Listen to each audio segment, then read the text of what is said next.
रायगडमधून आता एक मोठी बातमी समोर येते। रायगड जिल्ह्यातील धाटाव एमआयडीसी मध्ये केमिकल कंपनीमध्ये स्फोट झालेला आहे। 3 कामगार मृत्युमुखी पडल्याची प्राथमिक माहिती समोर येते। 1 किलोमीटर परिसरामध्ये स्फोटाचा आवाज सुद्धा पसरला आणि त्यामुळे धाटाव एमआयडीसी परिसरामध्ये भीतीचं वातावरण तयार झालंय। साधन नायट्रो केमिकल कंपनीमध्ये हा स्फोट झाल्याची माहिती सध्या प्राप्त होतीये। रायगडमध्ये एक मोठी बातमी, धाटाव एमआयडीसी मधील केमिकल कंपनीमध्ये स्फोट झालेला आहे।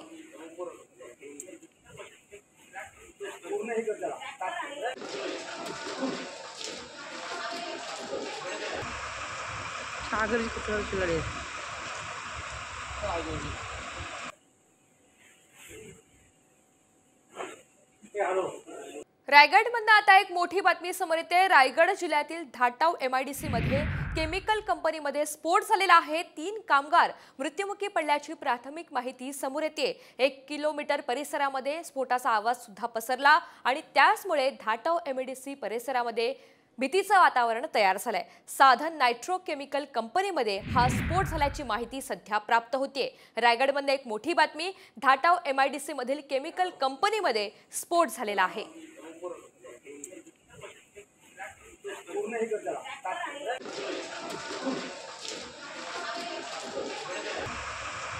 सागर